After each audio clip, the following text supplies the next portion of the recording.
Hi hello నమస్తే. నిన్న కుప్పంలో చంద్రబాబు నాయుడు గారు స్వర్ణ కుప్పం అనేటువంటి ఒక మీటింగ్ అటెండ్ అయ్యి అగైన్ పాత పిల్లల పిల్లల పాట మళ్ళీ మొదలెట్టారు. పిల్లల్ని కనండి అనేటువంటి దాని మీద చాలా సీరియస్గా కనిపిస్తున్నారు ముఖ్యమంత్రి గారు. ఎందుకంటే ఆయన చాలా సీరియస్గా అంటే కుప్పంలోనే వాళ్ళ నియోజకవర్గంలోనే మీరు పిల్లల్ని కనండి అని చెప్పి ఎంకరేజ్ చేస్తున్నారు అని అంటే అర్థం ఆయన సీరియస్గానే ఈ విషయంలో ఉన్నారని అర్థం. ఆయన ఉద్దేశాన్ని మనం తప్పుపట్టలేము. ఆయన ఆర్గ్యుమెంట్లో తప్పేం లేదు, ఆయన ఆర్గ్యుమెంట్ కరెక్టే. 2047 తర్వాత అందరూ ముసలోళ్ళు అయిపోతారు, పిల్లలు లేకపోతే యంగ్స్టర్స్ తక్కువ అవుతారు, ముసలోళ్ళు ఎక్కువ అవుతారు, వర్క్ ఫోర్స్ ప్రాబ్లం అయితే పనిచేసే వాళ్ళు తక్కువ అవుతారు, పని లేకుండా ఇంట్లో ఉండే ముసలోళ్ళు ఎక్కువ అవుతారు. So that will be A problem అనేది ఆయన యొక్క ఆర్గ్యుమెంట్లో తప్పేం లేదు, కరెక్ట్ చంద్రబాబు నాయుడు గారు చెప్పింది. కాకపోతే ఏంటంటే కొన్ని ప్రాక్టికల్ ప్రాబ్లమ్స్ కూడా మనం ఆలోచించాలి.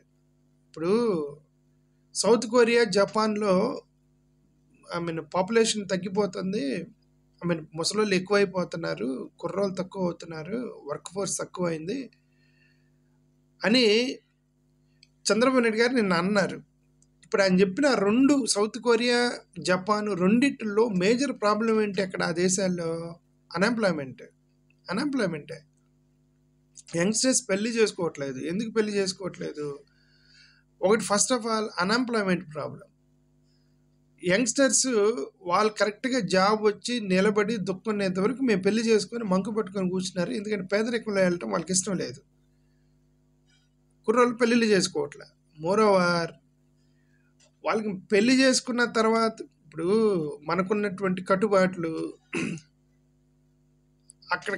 అక్కడ చాలా కామన్. కొంచెం ఓపెన్గా చెప్పాలంటే ప్రీమ్యారిటల్ సెక్స్ అనేది చాలా కామన్ అక్కడ రెండు ప్లేసుల్లో. ఆ పెళ్లి కోసం సెక్స్ కోసం పెళ్లి చేసుకోవాల్సిన అవసరం ఆయనకి లేదు. కుర్రోళ్ళకి వాళ్ళు ఏంటంటే జస్ట్ ఒక మ్యారేజ్ అనే సిస్టంలో బయట బతికేస్తున్నారు వాళ్ళు ఆ రెండు దేశాల్లో. భారతదేశంలో అది కుదరదు కదా, ఆంధ్రప్రదేశ్లో అది కుదరదు కదా. పెళ్ళిళ్ళు చేసుకోవాలి, సాంప్రదాయాలు ఇవన్నీ ఉంటాయి భారతదేశంలో. కాబట్టి ఆ పక్క దేశాలతో మనం పోల్చుకోవడం ఫస్ట్ ఆఫ్ ఆల్ కరెక్ట్ కాదు. పిల్లల్ని కానండి అని అంటే urged for house hold discussions అంటే ఇప్పుడు ఏమంటారంటే చంద్రబాబు నాయుడు గారు మీరు కుటుంబంలో డిస్కస్ చేసుకోండి అన్నారు. అది కరెక్టే. మీరు కుటుంబంలో డిస్కస్ చేసుకొని ఓకే భార్యాభర్త ఇద్దరు అనుకొని 5గురిని కందాం 10 మందిని కందాం అంటే ప్రాబ్లం లేదు. ఇది వాళ్ళ ఇష్టం. అది ఇప్పుడంటే వాళ్ళు పోషించగలం అని అనుకుంటే వాళ్ళు కనొచ్చు. బట్ అది కూడా ప్రాబ్లమే. ఇందిరాగాంధీ లాంటి వాళ్ళు ఉన్నప్పుడు బలవంతంగా బర్త్ కంట్రోల్ చేశారు, బలవంతంగా ఫ్యామిలీ ప్లానింగ్ చేసింది ఇందిరాగాంధీ గారు.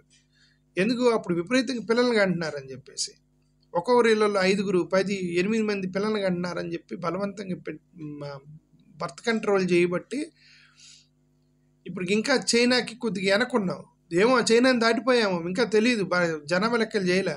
జనాభా లెక్కలు చేస్తే కానీ బండారం బయటికి రాదు దాని మీద. ఓకే, ఇప్పటికి 2011 అంటే 13 సంవత్సరాల నుంచి జనాభా లెక్కలు చేయలే. ఈ 13 సంవత్సరాలు ఎంతమంది పుట్టారో ఎవరికి తెలియదు. ఇంకేమిటి ఏమన్నారు? పక్క దేశాలు చేసిన తప్పు మనం చేయకూడదు అని అన్నారు. పక్క దేశాలు చేసిన తప్పు అని అంటే అదే మళ్ళీ సేమ్ ప్రాబ్లం. పక్క దేశాల్లో ఉన్నటువంటి ప్రాబ్లమ్స్, ఆ ప్రాబ్లమ్స్ మన ప్రాబ్లమ్స్ వేరు. వాళ్ళ ఇష్యూ మన ఇష్యూ వేరు. వాళ్ళ ఫ్యామిలీ సిస్టమ్ మన ఫ్యామిలీ సిస్టమ్ వేరు. వాళ్ళకున్న అన్ఎంప్లాయ్మెంట్ మనకున్న అన్ఎంప్లాయ్మెంట్ వేరు. వాళ్ళకున్న జనాభా మనకున్నటువంటి జనాభా వేరు. వాళ్ళకున్న పేదరికం మనకున్న పేదరికం వేరు. రైట్? అక్కడున్న రాజకీయాలు వేరు, ఇక్కడ రాజకీయాలు వేరు, అక్కడ టెక్నాలజీ, ఇదంతా కూడా వేరు వేరు ఉన్నప్పుడు వాళ్ళని చూసి మనం వాతలు పెట్టుకోకూడదు. ఫండమెంటల్ ఒకటే. కుప్పంలో బర్త్ రేటు 1.5 బర్త్ రేట్ ఉందంట కుప్పంలో. కాబట్టి మీరు అర్జెంట్గా పిల్లల్ని కానండి అన్నారు. 1.5 ఈజ్ నాట్ బ్యాడ్. కుప్పంలో నిజంగా 1.5 బర్త్ రేట్ ఉంటే ఆ నియోజకవర్గంలో ఇట్ ఈస్ నాట్ బ్యాడ్. అంటే ఆల్మోస్ట్ 1.5 అంటే ప్రతి ఇంటికి ఒక పిల్లడి కంటే ఎక్కువ మంది ఉన్నారు అని అర్థం. ఇంకా కానీ ఏమన్నారు? కుప్పంలో 1.5 బర్త్ రేట్ ఉంది, జనరల్గా 2 కంటే పైన ఉండాలట. 2 కంటే పైన ఉండాలి. ఎందుకు ఉండాలి 2 కంటే పైన? అందరికి 2 కంటే పైన ఉండాలంటే అది కష్టం కదా. ఇప్పుడు దాన్ని పోషించేది ఎవరు? ఇప్పుడు చంద్రబాబు నాయుడు గారు ఏమంటారు, ముసలోళ్ళు అవుతారు, 2047 తర్వాత ముసలోళ్ళు ఎక్కువ అవుతారు, పిల్లలు తక్కువ అవుతారు, కష్టమైద్ది అని అంటారు. తల్లిదండ్రులను చూసుకుంటారు కదా, పిల్లల బాధ్యతే కదా తల్లిదండ్రులు చూసుకునేది. అదే గవర్నమెంట్ ఏం చూసుకోవట్లేదు కదా, పెన్షన్ ఇస్తున్నారు అంతే కదా. మీరు ఓకే, మేజర్ రెస్పాన్సిబిలిటీ వాళ్ళ తల్లిదండ్రులు. ఇప్పుడు ఎంతమంది అని ఉండండి, ఒక పిల్లోడికి అమ్మా నాన్న ఇద్దరే కదా ఉండేది. ముసలోళ్ళు, ప్రతి ముసలోళ్ళకి పిల్లలు ఉంటారు కదా, వాళ్ళు చూసుకుంటారు కదా. వాళ్ళు ముసలోళ్ళు అయితే ఒక ఇంటికి 5గురిని, కానీ ఈ 5గురు వాళ్ళిద్దరు ఎవరు చూసుకోవాలో తనుకునే బదులు ఇంటికి ఒకటి కంటే వాడు చూసుకుంటాడు కదా అమ్మ నాన్నే ముసలోళ్ళు అయినాక. ఏంటో ఈ లాజిక్ అర్థం కాదు. ఓకే, ముసలోళ్ళు ఎక్కువ అయితే మనం ఎందుకు పేదరికంలో పడతాము? 5గురు పిల్లలు కానీ వాళ్ళలో ఎవడు పోషించలేక, అందరూ వాళ్ళు కనీసం చదివించలేక, వాడికి ఇన్కమ్ కూడా లేదనుకోండి, ఈ 5గురిలో నువ్వు చూసుకొని అమ్మ నాన్న నువ్వు చూసుకొని చెప్పి కొట్లాడుకుంటారు. అదే ఒక పిల్లోని కానీ వాడు జాగ్రత్తగా చదివించి వాడు ఉద్యోగం చేస్తే వాడు అమ్మ నాన్న చూసుకుంటాడు కదా. సో ఇదొకటి issue. South Korea birth rate 0.9 ఉంది, జపాను ఇంకా ఎక్కువ ఉందన్నారు. యాక్చువల్గా తప్పు. సౌత్ కొరియాలో బర్త్ రేట్ ఐ థింక్ 0.7 ఉంది, జపాన్లో ఎక్కువ ఉంది, 1.2 వరకు ఉంది జపాన్లో. చంద్రబాబు నాయుడు గారు ఏమన్నారంటే సౌత్ కొరియాలో 0.9 ఉంది, జపాన్ ఇంకా వరస్ట్ అన్నారు. కాదు, Japan is better than south Korea ఇంకా తక్కువ అయిందనమాట. అదే పేదరికము, అన్ఎంప్లాయ్మెంట్, కుర్రోళ్ళు మేము పెళ్లి చేసుకోమంటున్నారు, మాకు ఉద్యోగాలు లేకుండా పెళ్ళిళ్ళు చేసుకుని పిల్లల్ని కానీ మేమేడ భరిస్తాము అంటారు. అక్కడ ఏంటంటే చాలా ఫ్రీగా పెళ్ళైన వాళ్ళు కూడా, ఇక పచ్చిగా చెప్పాలంటే ప్రాస్టిట్యూషన్ కొంపలు గల్లీకి ఒకటి ఉండిద్ది అక్కడ. ఈవెన్ ఇన్ జపాన్ కూడా చెడిపోయింది. అది గల్లీకి ఒక ప్రాస్టిట్యూషన్ కొంప ఉంది. వాళ్ళకి అంత పెద్ద స్పెసిఫికల్గా పెళ్ళి అనేటువంటి కాన్సెప్ట్ నుంచి బయటకు వచ్చేసారు ఆ 2 దేశాలు. ఇప్పుడు మీరు చెప్పిన ప్రకారం మనవాళ్ళు కూడా మొదలెట్టాలి ఏంటి, మనవాళ్ళు కూడా మొదలెట్టేసి ఇవన్నీ కూడా ప్రాబ్లమ్స్ అవుతాయి. ఓకే, తర్వాత ప్రాబ్లమ్స్ అవుతాయి. ఇంకోటి ఏమన్నారంటే డబ్బులు, ఒక మంచి మాట అన్నారు, ధనాన్ని కాపాడుకోవటానికి పిల్లల్ని కనకూడదు అనుకునేటువంటి కపుల్స్కి మాత్రం కరెక్ట్ కాదు అన్నారు. అంటే పిల్లల్ని కంటే ఆస్తులు డివైడ్ చేస్తారని గతంలో ఒక ప్రజెంటేషన్ ఇచ్చాను నేను. పిల్లల్ని కంటే ఆస్తులు డివైడ్ అవుతాయి అని, చాలామంది పిల్లల్ని కంటలేదు అన్నారు కదా, దాన్ని మెన్షన్ చేశారు. ఆస్తులు డివైడ్ అవుతాయని, సంపద పోతుందని చెప్పి పిల్లల్ని కనకుండా ఉండటం అనేది కరెక్ట్ కాదు. అలా అనుకుంటే మీ పేరెంట్స్ కూడా అలా అనుకుంటే మీరు పుట్టే వల్ల అన్నాడు. ఓకే, చంద్రబాబు నాయుడు గారు.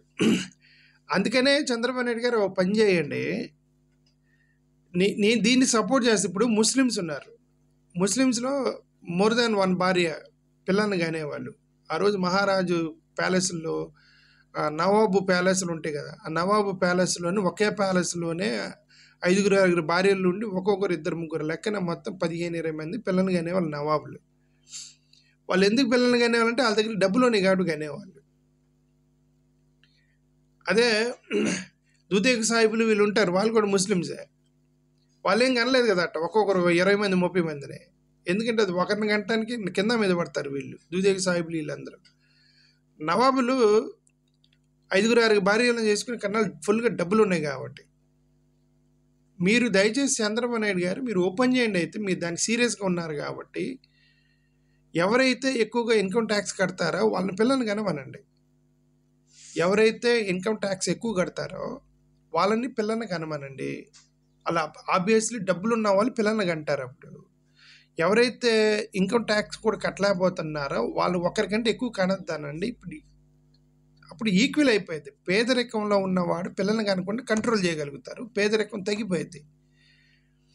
డబ్బులు ఉన్న వాళ్ళు, పోషించగలిగే శక్తి ఉన్న వాళ్ళు, కెపాసిటీ ఉన్న వాళ్ళు పిల్లల్ని కంటారు. మీరు ఎవరైతే ఎక్కువగా డబ్బులు ధనము ఉందో ఎఫర్ట్ పెట్టి పెడతారో richest politician, richest chief minister Chandrababu Naidu గారు పాపం ఆయన వయసు అయిపోయిందిలేండి, ఆయన కనలేరు ఇప్పుడు. ఇప్పుడు richest chief minister Chandrababu Naidu గారు కదా. ఆ చంద్రబాబు నాయుడు గారు ఆ కుటుంబంలోనే చాలామంది ఉన్నారు కదా. ఇప్పుడు ఆయన కుటుంబంలో డబ్బులు ఉన్న వాళ్ళు ఎంతమంది, వాళ్ళ ఫ్యామిలీ మొత్తం, బాలకృష్ణ గారు, వాళ్ళు వీళ్ళు, నందమూరి ఫ్యామిలీ, నారా వాళ్ళ ఫ్యామిలీ, రైట్, ఇండస్ట్రియలిస్టులు, జిఎంకే గ్రూపు, జీవీఆర్ గ్రూప్, వీళ్ళందరూ చాలామంది ఉన్నారు కదండి. డబ్బులు కోట్లకు పడిగెత్తున్నారు. వాళ్ళందరినీ కనమనండి పిల్లల్ని. డబ్బు పోషించగలరు వాళ్ళు, వాళ్ళ దగ్గర డబ్బులు ఉన్నాయి, వాళ్ళు పోషించగలరు అవన్నీ. ఆయన అన్నారు కదా, డబ్బులు ధనం మారుతుందని చెప్పి పిల్లల్ని కనకుండా ఉండటం కరెక్ట్ కాదని క్రిటిసైజ్ చేశాడు. కాబట్టి చంద్రబాబు నాయుడు గారు ఆయన మాట వినండి. చంద్రబాబు నాయుడు గారు మంచి పని చేస్తున్నారు. డబ్బులున్న వాళ్ళందరూ దయచేసి పిల్లలు కానండి, పేదవాడిని ఒకటికంటే ఎక్కువ కనకండి. మీరు పేదరికంలో ఉన్నారా, ఒక్క పిల్లవాడి కంటే ఎక్కువ కనకండి. అది కరెక్ట్గా ఈక్వల్ అయిపోయింది మొత్తం. మీ తల్లిదండ్రులు అనుకుంటే మీరు పుట్టకపోయి ఉంటారు, కరెక్టే. మీరు తల్లిదండ్రులు అనుకుంటే వీళ్ళు పుట్టరు. గతంలో childlessness is considered as unacceptable earlier అంటే నేను టైమ్స్ ఆఫ్ ఇండియాలో రాసింది చదువుతున్నా. ఆయన ఏమన్నారు వినలేదు, ఇంగ్లీష్లో రాశారు కాబట్టి టైమ్స్ ఆఫ్ ఇండియా వాళ్ళు. పిల్లలు లేకపోవటం అంటే గతంలో అన్యాక్సెప్టబుల్ అట ఎర్లియర్. సార్ దాన్ని మీరు మెన్షన్ చేస్తే గతంలో కూడా ఎవరైనా ఎస్సీ ఎస్టీలుగా పుట్టాలనుకుంటారా అనేది ఒక రాంగ్ టైమింగ్లో రాంగ్ కాంటెక్స్ట్లో కోడ్ చేశాడు దాన్ని. అది ఇష్యూ అయింది. ఆయన ఉద్దేశం మంచిదే అయి ఉండొచ్చు. రాంగ్ టైమింగ్ రాంగ్ కాంటెక్స్ట్లో కోడ్ చేశాడు. ఇప్పుడు ఇది కూడా రాంగ్ కాంటెక్స్ట్, రాంగ్ టైమింగ్. ఇది పిల్లలు లేకపోవటం గతంలో అన్యాక్సెప్టబుల్ అంటే దాన్ని గొడ్రాలని చెప్పేసి ఆడవాళ్ళని హింసించేవాళ్ళు గతంలో పిల్లలు పుట్టకపోతే. దాన్ని అన్యాక్సెప్టబుల్ అంటారు, దాన్ని సొసైటీ ఇప్పుడు దాన్ని ఫాలో అవ్వమంటున్నారేంటి మీరు? పిల్లలు పుట్టకపోతే గొడ్రాలంటే వాళ్ళకి ఏదో ఫిజికల్గా ప్రాబ్లమ్స్ వచ్చి గైనిక్ ఇష్యూస్ అండి, మహిళలు పిల్లలకి బర్త్ ఇవ్వలేని పొజిషన్లో ఉన్నప్పుడు అన్యాక్సెప్టబుల్ ఏంది? బలవంతంగా మీరు ఇప్పుడు ఒక స్త్రీకి గైనిక్ ఇష్యూ ఉంది, పిల్లల్ని అనలేరు. అన్యాక్సెప్టబుల్ అంటే ఏం చేస్తారు? బలవంతం చేసి ఏం చేస్తారు? పిల్లల్ని కంటానికి స్కోప్ లేనటువంటి మహిళల్ని. ఓకే, ఇదే రాంగ్ టైమింగ్లో కోడ్ చేస్తున్నాడు. అది చెప్తున్నా. Importance of social continuity, increase in elderly citizen post. Okay, Kuppam, అది ఇంకేదో కుప్పం గురించి ఏదో మాట్లాడే. సరే, ఇది ఇష్యూ. పిల్లల విషయం పట్టు వదలని విక్రమార్కుల్లాగా మాట్లాడుతున్నారు. నేను ఇంకొకసారి చెప్తున్నా, అంటే మన పేద సమాజానికి పేదల రిప్రజెంటేటివ్గా చెప్తున్నాను. నేను కూడా పేదోడినే, భయంకర పేదోడిని. ఓకే, పేదల రిప్రజెంటేటివ్గా చెప్తున్నాను. చంద్రబాబు నాయుడు గారి మాటగా విని పిల్లల్ని కన్నారంటే నాశనం అయ్యేది మనమే నాశనం అయ్యేది. ఓకే, ఇన్కమ్ ట్యాక్స్ కట్టిన వాళ్ళు ఎవరైతే ఎక్కువగా ఇన్కమ్ ట్యాక్స్ కడతారో వాళ్ళు ఎక్కువగా పిల్లల్ని కనాలి. వాళ్ళని కన్నప్పుడే మనం కందాము. నీకు ట్యాక్స్ కూడా కట్టలేనప్పుడు, ఆటోకి డబ్బులు కూడా ఇవ్వలేనోడికి నీ పిల్లల్ని కంటాం అనవసరం. మీరు ఇంకా పేదరికంలో పడిపోతారు. ఆయన మాట వినకండి. Thank you.